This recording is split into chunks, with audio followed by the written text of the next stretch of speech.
Congresswoman Ayanna Pressley of Massachusetts is with us. She sits on the House Financial Services Committee. Welcome. Okay, so people are like, why should we care about Walmart raising the prices? And it's my understanding that Walmart is like the bellwether. And so if they are weathering the storm, everybody else, all the other retailers are going to be okay. But if Walmart is sounding the alarm, then it is cause for other retailers and therefore the consumers to be concerned. Well, the bellwether for me is what I hear in community every day from now. constituents who are weathering the chaos of these reckless tariffs. Why are we in a trade war? I mean, you know, the reduced China tariffs that Trump signaled on Monday, that's a respite, but it doesn't fix the problem. The reason it doesn't fix the problem is because Donald Trump is the problem with his, temper tantrum tariffs. That are wreaking havoc for people. I have, my governor and my mayors that are worried about the impact on state and municipal budgets. I have small business owners who are delaying hiring, who are worried about supply chain impact, who fear that they might have to shutter their doors. And moreover, working families and parents with young children in particular, those essential goods for babies, the costs have already skyrocketed. I know Donald Trump didn't know what to call it. It's a stroller.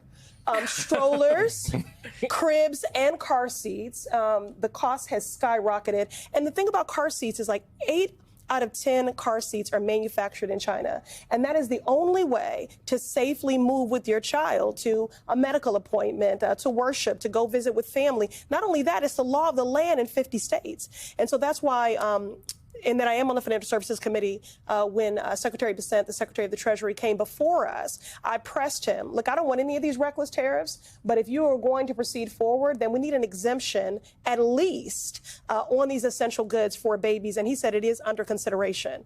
So I hope that they will move swiftly on that because people are hurting. So you have the trade war going on one hand, and then you have the debate that you're currently having on Capitol Hill, you want to call it that. I know people take issue with that verb over this reconciliation package. Do you have a sense of where the Republicans are right now?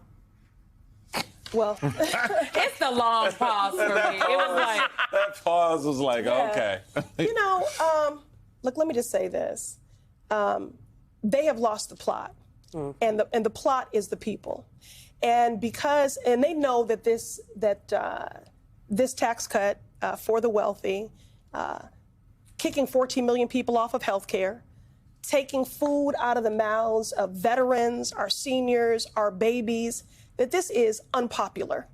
And for people who are hell-bent on keeping a job instead of doing it, they need to listen to their constituents because they are afraid. Donald Trump refers to this as the big, beautiful bill. It's big, all right, and it is ugly because it is going to make people hungrier. It's going to make people poorer. It's going to make people sicker. People will die. And the other thing I want to say is that Republicans are running scared. So they won't be 10 toes down and do town halls and be accountable to constituents. And it's gotten so bad that I have constituents that are contacting me because they can't get an audience with their Republican members. So during our markup in the Financial Services Committee, this was an issue that I pushed on, and I elevated the story of a hospice nurse, 70 years old, Mary, from Michigan, who could not get a response from Rep. McCaskill. She reached out and said, look, I have an autistic son. He cannot be left alone. It would be injurious and dangerous. He receives Social Security and Medicaid. And if these cuts happen, it will be a death sentence for our son. So I told that story in committee because they don't want to hear what we have to say. We can't shame them into action. They're not moved by benevolence. So at a minimum, I hope that they will listen to their constituents and be moved by the understanding that, they stand to have their seats threatened. But moreover, it's just the right thing to do. So they've lost the plot. And we just need 4 Republicans of conscience, and we can stop this. And the last thing is, we do have a discharge petition to force a vote on this. We have it's called Hands Off Medicaid and SNAP, which will force Republicans to go on the record, since so many of them have said they wouldn't support a bill that cuts Medicaid, and this would put them on the record. You talk about the people and the fact that, Republican members are avoiding them and not wanting to connect with them. They'll pay attention when they look up and they don't win that seat that they're sitting in next year. But before you get to that, I thought it was very telling from yesterday's Washington Post, the headline regarding the White House maneuvering around easing the China tariffs, noting Trump's pullback reflected the core tension that has bedeviled the White House. What he seeks is virtually impossible without substantial political and economic blowback, even to the constituencies the administration is aiming to protect, meaning that his own people are getting hurt. So you're looking at these communities because a lot of the thinking in Magaland that all this stuff is only going to impact those blue counties, those blue cities, those blue states. And they fail to understand and appreciate something you know very well, that the rate of return, right, on the taxes that are spent Absolutely. out and in a crazy way is covered and protects more of those red states and takes care of more of those red states than those blue states. So all of this going after and breaking down, these communities is really coming home. But guess what he's going to do is a very predictable Trump play, which is he is an arsonist and then he plays firefighter. And so, that is the proposal and the reflexive pullback. But the point is people are really hurting and they're bracing for the impact of more harm if this bill becomes law. And so we have to do everything in our power to ensure that this partisan Republican bill does not become law. People are hurting. So you've got the current economic situation. You've got this bill that is literally going to strip health care away from folks. You've got the tariffs that are just at any given Sunday they change. Right. And on top of all of that, the government now says, hey, everybody needs to start paying back their student loans. And if you don't pay, we're just not going to pop you in forbearance. We're going to garnish your wages. We're going to take your money by any means necessary. And so you, Senator Booker and Senator Warren, actually unveiled a bill to suspend those wage garnishments. And I wonder, do you have bipartisan support for that? Because, again, just like we're talking about with the tariff situation, this does not say, oh, we're only going to garnish the wages of people that voted for Democrats. Well, we just introduced the bill, so we're building support for that now.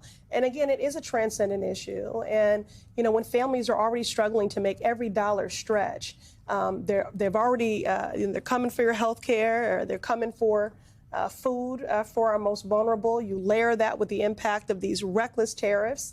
And then a lot of people don't even know that they are out of forbearance and that they have gone into default.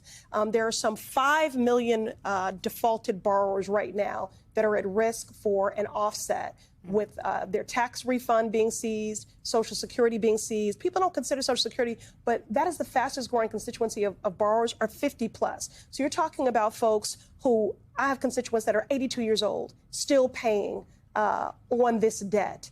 And they're heading into being on fixed incomes, and now that's being threatened, right?